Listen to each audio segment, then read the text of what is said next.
오늘은 이 본문과 연결된 몇 가지 또 중요한 내용들을 이어서 나누고자 합니다.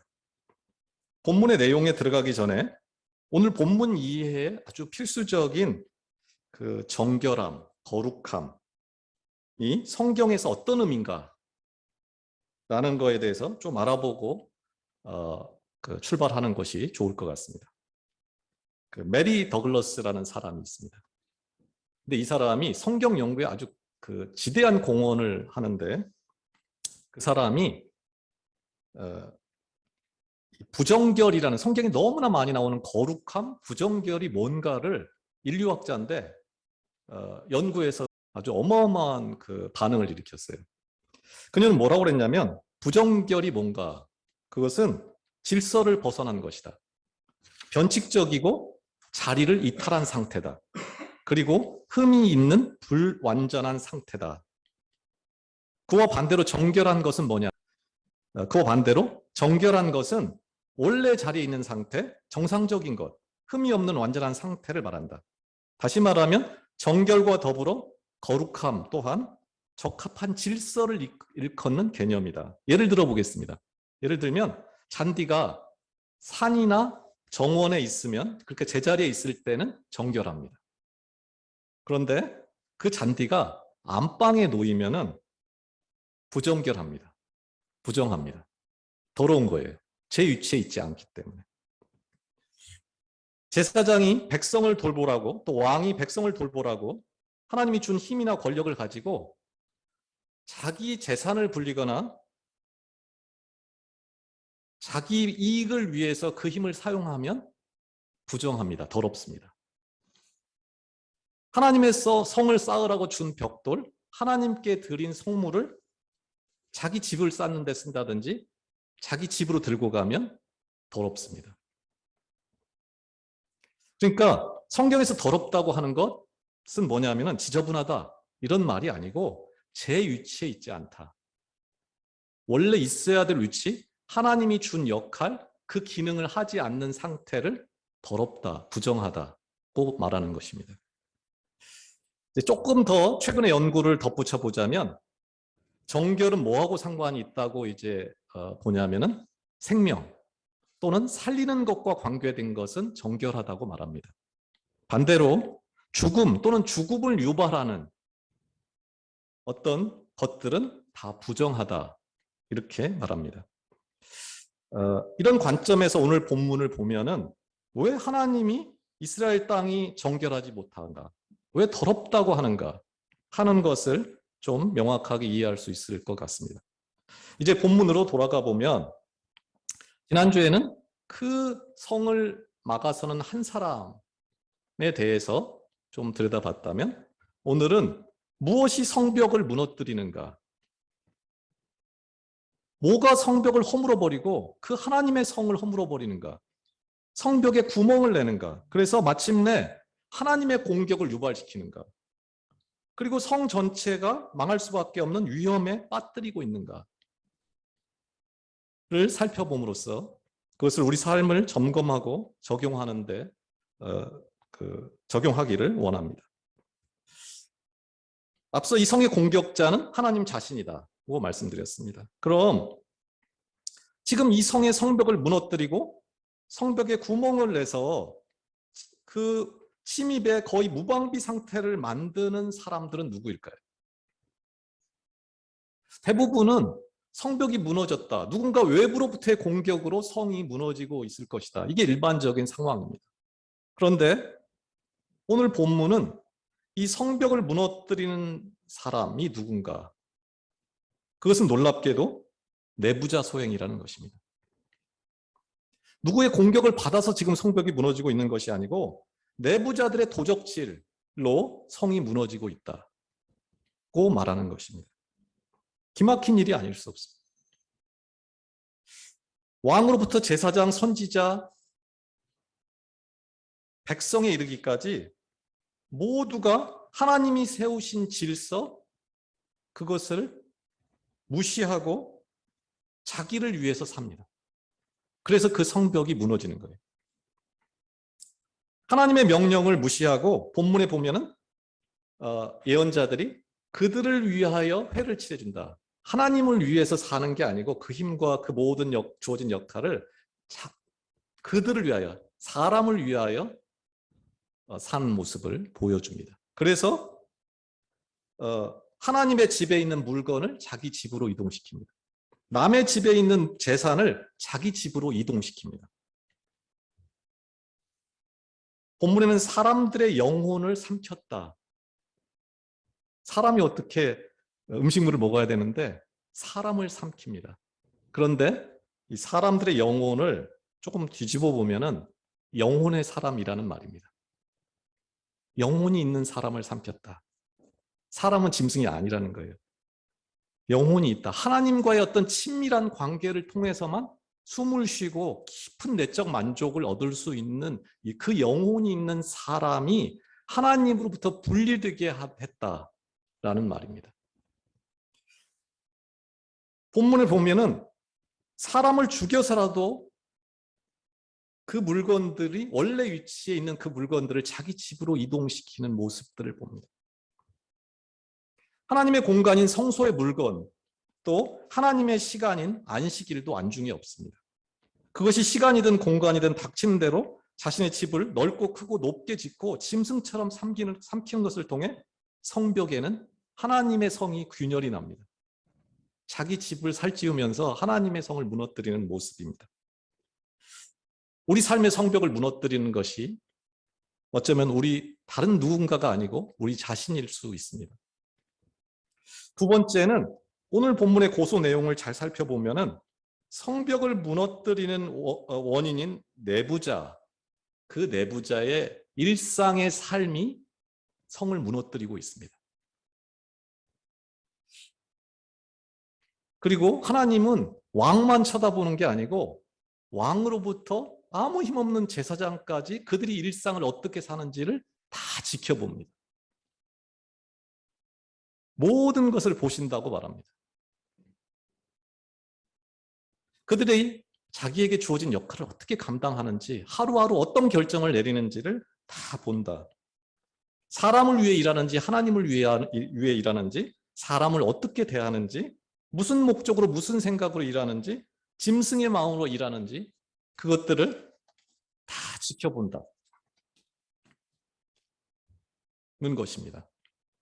우리의 일상이 하나님의 성을 무너뜨릴 수도 있고 하나님의 성을 세울 수도 있다고 본문은 설명합니다. 세 번째, 오늘 본문에는 사람들이 성을 무너뜨리는 데 사용하는 방식이 나옵니다. 어떻게 무너뜨리는가? 그것은 짐승처럼 움켜잡는 방식, 거짓말, 사람을 죽이는 살인, 그 모든 걸 통해서 자기 배를 불리는 방식으로 성벽을 무너뜨립니다. 하나님의 성벽을 무너뜨려서라도, 다른 사람의 가정을 파괴해서라도, 심지어 가장을 죽여서라도 자신의 집을 넓히고 담을 쌓고 창고에 음식물을 가득 채우는 일에 노예가 되는, 그들은 왜 그런 선택, 그런 방식으로 지금 살고 있을까요? 아마도 오늘 본문의 주변에서, 에스겔서 주변을 살펴보면은 아마 그것은 주변 나라에서 배웠을 것입니다. 그런데 그들을 보니까 그 거대한 어떤 성벽이, 또 어떤 군대가, 어떤 힘이나 권력이 그 나라를 보호하고 자신들을 보호하는 것이구나 라고 생각했을 것입니다. 또 하나는 아무 힘도 없는 자들이 자기와 동일한 집, 동일한 크기의 땅을 하나님께 받고 살고 있는 거예요. 하나님이 동일하게 나눠주셨어요. 그런데 옆 나라를 보니까 힘을 가진 자가 주먹 한 방이면 그 땅을 뺏을 수 있다는 것을 본 것입니다. 하나님의 음성이 아닌 사람의 음성, 또 다른 사람의 삶을 보는 순간에 힘없는 자들을 땅을 지켜주고 또 힘없는 자들의 억울함을 풀어주라고 하나님이 그들에게 준 힘으로 오히려 그들을 죽이는 어처구니없는 일들을 저지르게 됩니다. 우리도 역시 세상의 가치에 눈을 돌리는 순간 다르지 않은 선택을 할 수 있습니다. 하나 더 생각해 볼 것은 그들이 이런 배신 행위를 저지를 수 있었던 결정적인 이유가 있습니다. 그것은 그들이 무지했기 때문입니다. 그들은 보지 못했기 때문입니다. 그들은 알지 못했기 때문입니다. 눈에 보이는 그 성벽 말고 진짜 성벽의 실제에 대해서 아무것도 그들은 알지 못했기에 그렇게 살 수 있었습니다. 성경에는 이 성의 실제에 대해서 말하는 구절이 정말 너무너무 많습니다. 창세기부터 요한계시록까지 이 성이 어떤 모습, 실제가 어떤가를 보여주는 성경 구절이 너무나 많습니다. 열왕기하 6장 17절, 어디서 들어봤을 법한 구절입니다. 여호와께서 그 청년의 눈을 여심해 그가 보니 불말과 불병거가 산에 가득하여 엘리사를 불렀더라. 그 성을 지키는 게 성벽이 아니고 하나님의 불말과 불병거가 지키고 있다. 이사야 35장 8절입니다. 그 성에는 성으로 들어가는 문이 있는데 거기에 대로가 있어 그 길을 거룩한 길이라 일컫는 바되리니 깨끗하지 못한 자는 지나가지 못하겠고 오직 구속함을 입은 자들을 위하여 있게 될 것이라. 우매한 행위는 그 길로 다니지 못할 것이라. 그 성은 권세 있고 힘 있는 자들이 들어가는 성이 아니고 깨끗한 자, 정결한 자만 들어갈 수 있다. 요한계시록 21장 27절입니다.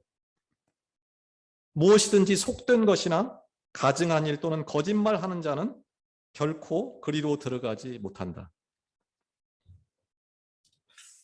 이 성에 대해서 오늘 본문과 관련해서 직접적으로 연관되는 것으로 볼 수 있는 그 스가랴서 2장 4절 5절은 더욱 분명합니다.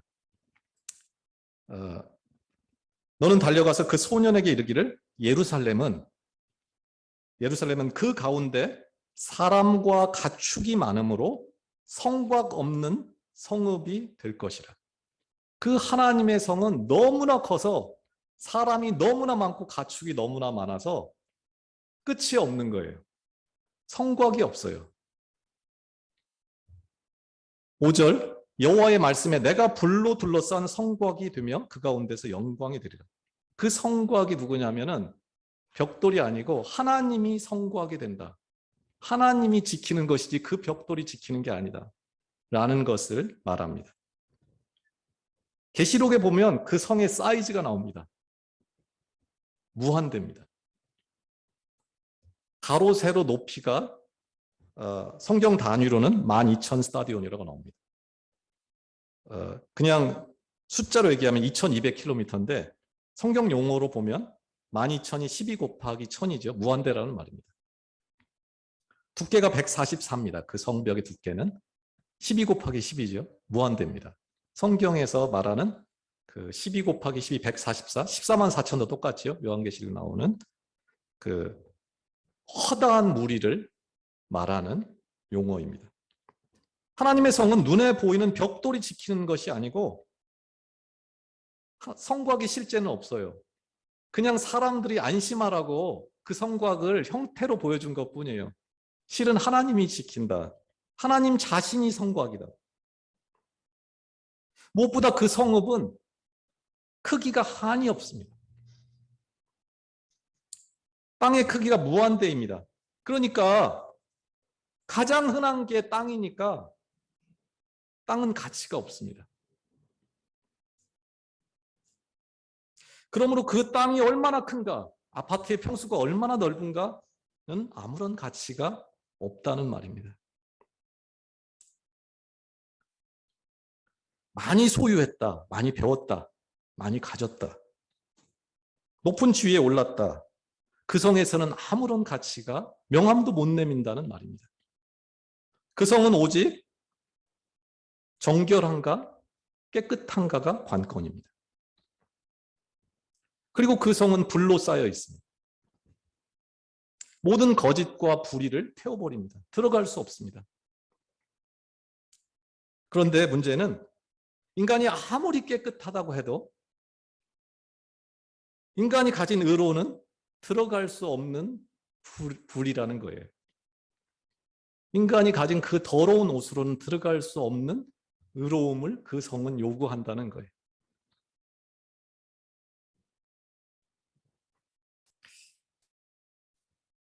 그런 의미에서 오늘 본문은 그 한 사람이 누군가, 그게 예수 그리스도임을 다시 한번 말하는 구절입니다. 오늘 하나님의 성을 출입할 수 있는 비밀 키는 한 가지입니다. 그것은 거룩함입니다. 정결함입니다. 인간의 성공, 인간이 모은 그 모든 것들은 아무짝에도 쓸모가 없습니다. 성공이 아니라 정결함이 이 성에는 요구됩니다. 성경은 이 비밀을 모르는 자를 우매한 자, 그래서 우매한 자가 그 성에 들어가지 못하는 거예요. 하나님의 눈, 하나님의 뜻, 하나님의 질서, 하나님의 나라는 온통 거룩함 또 정결함과 연결되어 있습니다. 말씀드린 대로 문제는 인간의 의나 인간의 공로나 또 인간의 정결함으로는 택도 없다는 것입니다. 그래서 오늘 본문은 지난주와 마찬가지 결론으로 우리를 인도합니다. 하나님이면서 인간, 그 하나님의 공격을 막아설 수 있는 하나님, 죽음으로 우리의 그 모든 죄악을 씻겨내서 그 피로 하나님의 진노로부터 우리를 막아낼 수 있는 하나님 자신, 그 예수 그리스도의 거룩함이 아니면 안 된다라는 것을 오늘 본문은 선언하는 것으로 이해해야 합니다.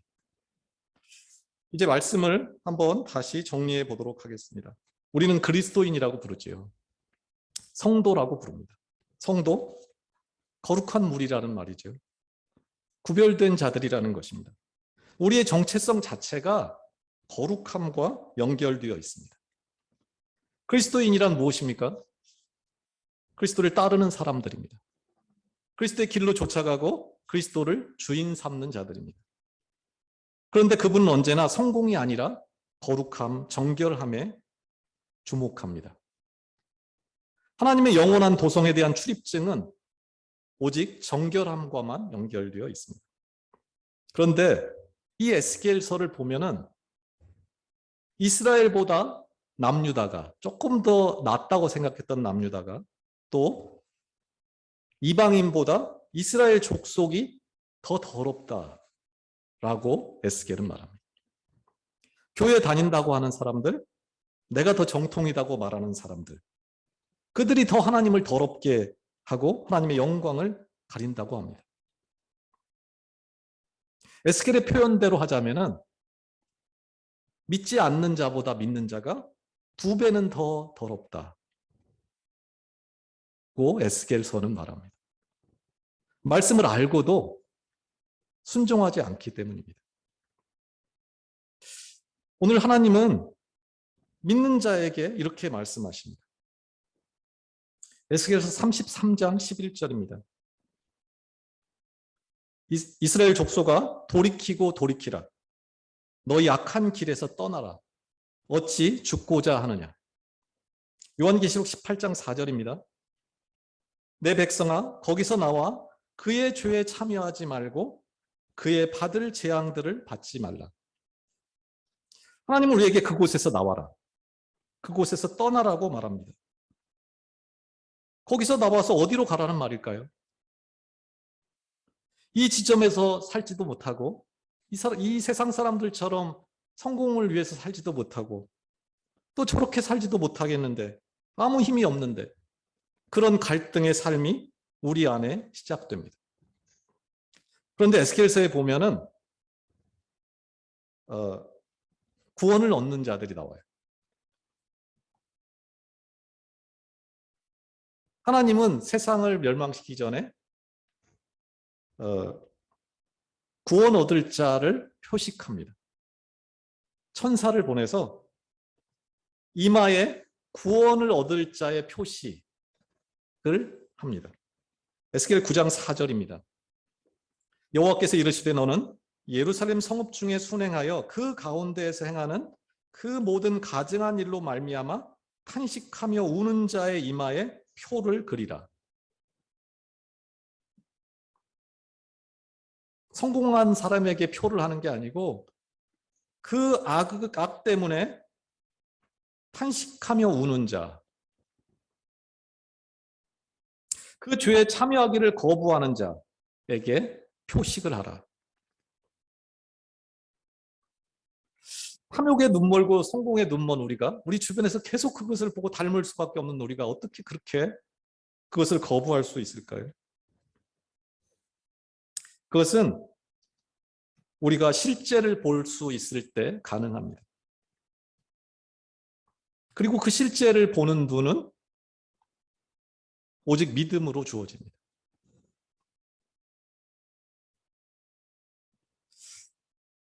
내가 하나님께 내 마음을 열 때, 내 마음에 하나님이 들어오기를 원하고 영접할 때 성령께서 나로 그것을 보게 하고 깨닫게 합니다.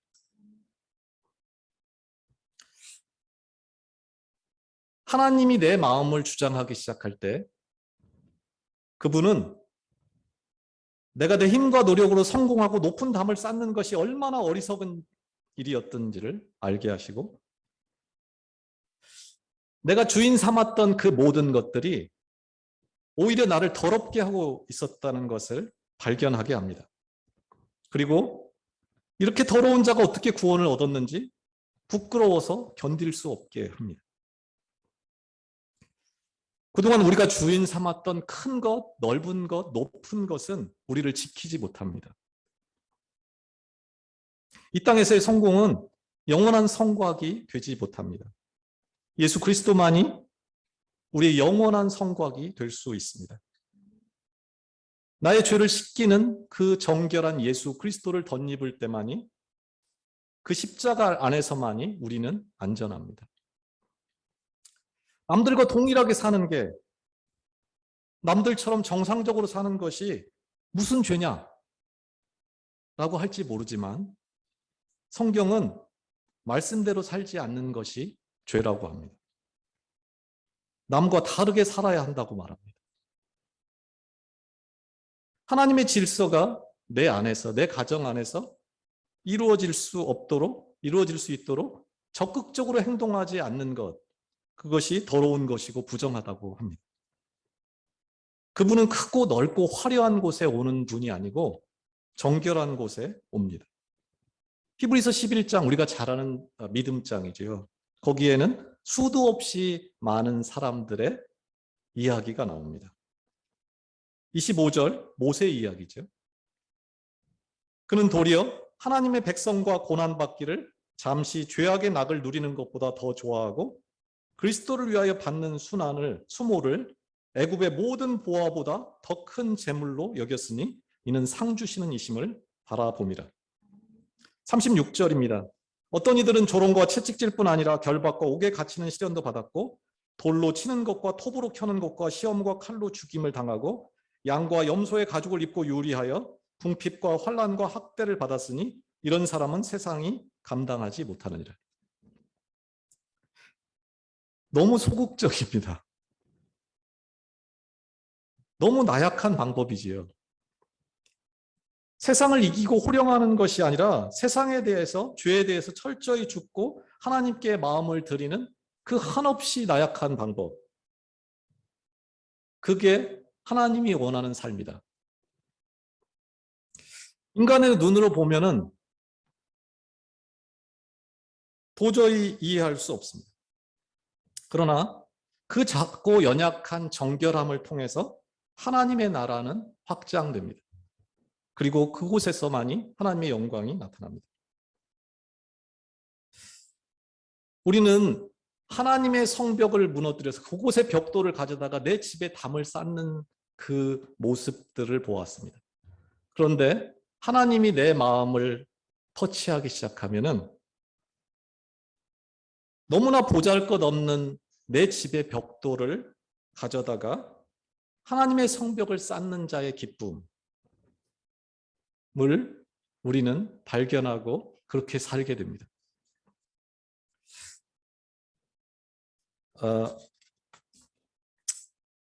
세상적인 성공이 참 부럽죠. 그런데 그럼에도 불구하고 하나님의 말씀을 저버릴 수 없어서 번민하고 한숨을 쉰 적이 있습니까? 하나님의 말씀을 따르느라고 수십 년 전에 내가 정직하게 했던 그 한 가지 때문에 평생을 진짜 궁색하게 살고 있는 사람도 있겠죠. 예수 믿는다는 것 때문에 할 말 못하고 산 적이 있습니까?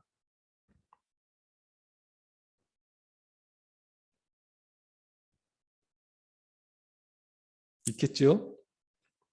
예수 믿는다는 것 때문에 거짓말 한 번이면 기회를 얻을 것을 포기한 적이 있습니까?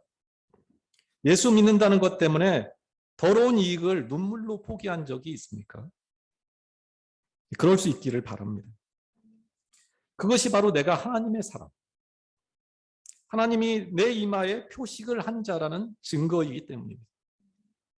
눈에 보이는 것이 아니라 하나님의 손에 붙들려 구원받고 영원을 사모한 자라는 증거이기 때문입니다.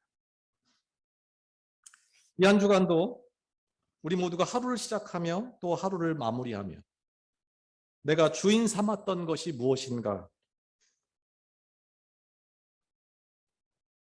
또 내가 얼마나 많은 것을 얻었는지가 아니라 얼마나 깨끗하고 정결하게 하나님의 말씀 따라 살았는지를 확인하는 그런 사람들이 되기를 원합니다. 그래서 날마다 예수 그리스도의 성결함 안에 머무르는, 하나님이 나의 성곽이 되시는 그런 은혜가 우리 가운데 임하기를 소원합니다. 기도하겠습니다.